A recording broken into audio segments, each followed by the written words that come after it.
Good evening.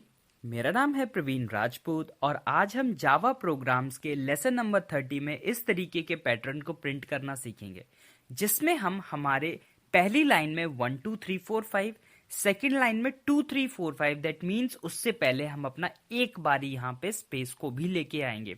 यहाँ पे आप देखेंगे 2 बारी स्पेस एंड सिमिलरली आपको ये पूरा का पूरा प्रोग्राम यहाँ बनाना है। तो चलिए इसको देखते हैं, जो कि मैंने एक प्रोग्राम बनाया आपके लिए सबसे सिंपलर वे में, और इसमें मैंने फॉर के लूप को इस्तेमाल किया है। तो इस प्रोग्राम को बहुत अच्छे से समझते हैं। यहाँ पे मैंने इस प्रोग्राम को बनाने के लिए ब्लूजे नाम का सॉफ्टवेयर यूज किया है, जिसको आप फ्री ऑफ कॉस्ट में गूगल से डाउनलोड कर सकते हैं। और अब अपने प्रोग्राम के कोड को देखते हैं।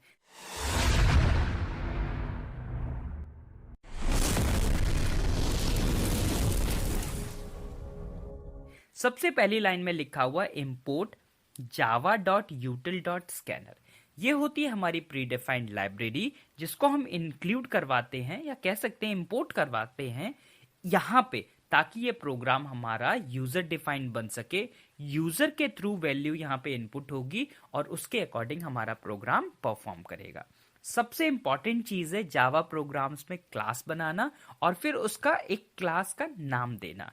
अब आप देखिए CLASS ये आपका लिखना मैंडेट है, और क्लास का नाम आप अपने बिहाफ में अपने अकॉर्डिंग यहाँ पे बना सकते हैं। उसके बाद आप उसका कर्ली ब्रेसेस ओपन करेंगे और उसका कर्ली ब्रेसेस क्लोज भी करेंगे, और जो भी कुछ कोड है आप अपने इस क्लास के अंदर लिखेंगे, जिसमें सबसे पहले मैंने बनाया है मेन फंक्शन।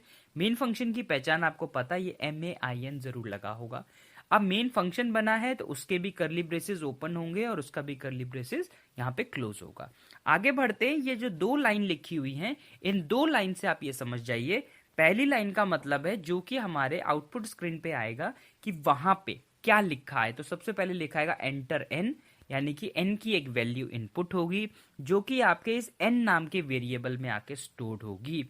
और ये क्या परफॉर्म करेंगे, यहाँ पे ये परफॉर्म करेंगे यूजर डिफाइंड फंक्शन, जो कि मैंने आपको पहले भी बताया है। स्कैनर क्लास को हम क्यों इंक्लूड कराते हैं, ताकि हमारा यहाँ पे यूजर डिफाइंड प्रोग्राम बन सके। अब आप देखिए यहाँ पे लिखा हुआ है फॉर। अब इसको ध्यान से समझिएगा, जब फॉर के अंदर एक और फॉर आता है तो हम उसको कहते हैं नेस्टेड फॉर लूप। और फॉर में होता क्या है, 3 चीजें।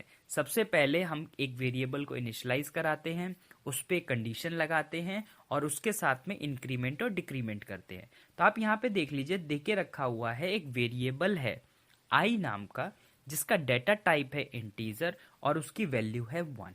ठीक है, आगे बढ़ते हैं। उसकी कंडीशन, वो कंडीशन क्या होनी चाहिए, i इज लेस देन और इक्वल्स टू n, यानी कि ये लूप कब तक चलेगा, जब तक जो आपका i है वो n के इक्वल और छोटा रहे। आगे बढ़ते हैं, जो भी उसके अंदर है वो अपना टास्क परफॉर्म करेगा और अपनी वैल्यू इंक्रीज करता चला जाएगा जब तक आपकी कंडीशन ट्रू रहेगी। जैसे ही कंडीशन फॉल्स होगी, आपका ये फॉर का लूप क्लोज हो जाएगा।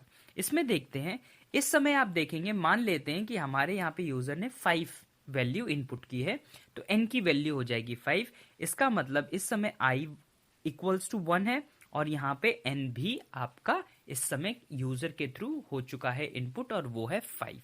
तो कंडीशन कैसी है, ट्रू। कंडीशन ट्रू है तो कह रहे इस वाले लूप में आ जाएगा जो कि उसके अंदर बना है, और यहाँ पे लिखा हुआ है j इक्वल्स टू 1। ठीक है, कोई प्रॉब्लम नहीं है। और बोल के रखा हुआ है j is less than equals to i minus 1। इसको ध्यान से समझिएगा, यानी कि जो भी कुछ i है उससे एक कम होगा, और जो j है ऑलवेज उससे कैसा रहेगा, छोटा या बराबर। तो इस समय आपका j कैसा है, 1, और यहाँ पे कैसा है आपका i माइनस 1। i कितना है, 1। 1 माइनस 1 इज 0। कंडीशन कैसी है, कंडीशन है फॉल्स, तो आपका ये j वाला लूप नहीं चलेगा। उसके बाद में इस पे आ जाते हैं, यहाँ पे लिखा हुआ है int j equals to i। मैंने हमेशा से बताया है, जो भी चीज राइट साइड पे लिखी होती है उसकी वैल्यू लेफ्ट साइड पे चली जाती है। यानी कि इस समय i कैसा है, 1, तो j भी कैसा हो जाएगा, 1। अब जो j है वो लेस देन और इक्वल्स टू n, यानी कि j क्या है इस समय, 1, और n 5 से छोटा है, तो क्या प्रिंट करा देगा, वहां पे वो कह रहा है कि वो j की वैल्यू प्रिंट करा देगा और एक स्पेस प्रिंट करा देगा। तो आप यहाँ पे देखेंगे 1 और उसके बाद में स्पेस प्रिंट करा दिया है। आगे बढ़ते हैं, उसके बाद में लगा के रखा हुआ है कि वो वहां पे कहाँ ऊपर चला जाएगा, आप देखेंगे कर्ली ब्रेसेस यहीं पे ही है। ठीक है, तो ये वाली जो लाइन लिखी है ये आपके ये वाला जो लूप है इसके बाहर लिखी है। आगे देखिए, अब j की वैल्यू हो जाएगी प्लस प्लस, यानी कि j की वैल्यू हो जाएगी 2। कंडीशन आप देखेंगे ट्रू, तो j कैसा हो जाएगा 2 प्रिंट। सिमिलरली 3 4 5 ऐसे करके 5 तक प्रिंट हो जाएगा। अब जैसे ही n की वैल्यू इंक्रीज j की वैल्यू इंक्रीज होकर कैसी हो जाएगी 6, ये n के साथ में कंडीशन को कर देगा फॉल्स, तो आपका ये वाला लूप हो जाएगा क्लोज। ये j का पहले ही बंद हो चुका था, अब ये भी बंद हो गया है। कह रहा है कि जो कंपाइलर है वो नेक्स्ट लाइन में चला जाए, तो कंपाइलर आ जाएगा नेक्स्ट लाइन में। अब क्या होगा, ऊपर जाएगा i प्लस प्लस, आई की वैल्यू हो जाएगी यहाँ पे 2। कंडीशन कैसी है, कंडीशन है ट्रू, तो क्या होगा इस वाले लूप में आएगा। यहाँ पे कह रहे हैं कि जो j है वो इक्वल्स टू 1 है। ठीक है, और कह रहे हैं कि जो j है वो लूप कब तक चलाए, जब तक आपका जो i माइनस 1 के रिलेटेड इसकी कंडीशन रहे, जो कि क्या है j लेस देन और इक्वल्स टू। i है इस समय 2, माइनस होगा 1, कितना है 1, तो क्या हो जाएगा इस जगह पे आपकी एक बारी आउटपुट स्क्रीन पे स्पेस प्रिंट हो जाएगा। तो आप यहां पे देखेंगे आपका क्या आ गया, यहां पे एक स्पेस प्रिंट हो गया है। आगे बढ़ते हैं, आगे आप देखेंगे इस जगह पे क्या होगा, उसके बाद में जैसे ही j प्लस प्लस होगा, j की वैल्यू हो जाएगी इंक्रीज और इसका कंडीशन हो जाएगा फॉल्स। जब j का ये वाला कंडीशन फॉल्स हो गया तो इस पे आ जाएगा। इस समय i कितना था 2, तो j भी कितना बन गया है 2, तो क्या हो जाएगा, कंडीशन चेक करी जाएगी, 2 अभी भी 5 से छोटा है, तो कह रहे हैं j प्रिंट हो जाए, और j प्रिंट होकर यहाँ कैसा आ जाएगा 2। उसी तरीके से क्या होगा फिर यहाँ पे 3 4 5, फिर इसकी कंडीशन हो जाएगी फॉल्स, फिर जाएगा i प्लस प्लस, आई की वैल्यू हो जाएगी 3।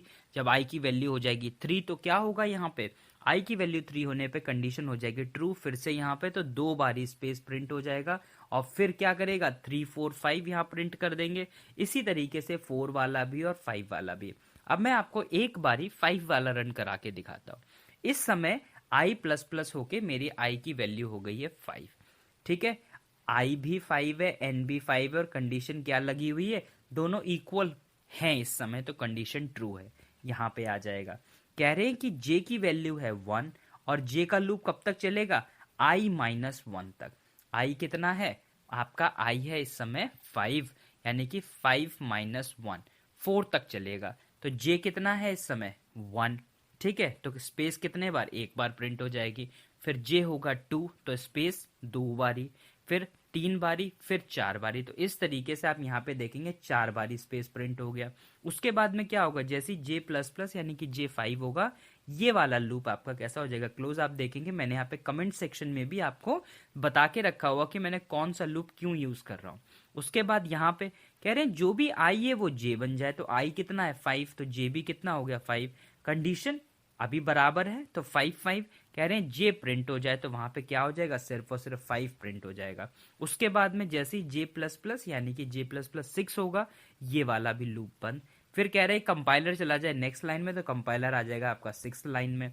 अब ऊपर जाएगा i plus plus, i plus plus मतलब i की वैल्यू इंक्रीज होके हो जाएगी 6, आपका ये वाला जो लूप है ये हो जाएगा क्लोज। और जब ये वाला लूप हो जाएगा आपका क्लोज, तो फिर क्या होगा, यहाँ पे ये दोनों भी नहीं चलेंगे।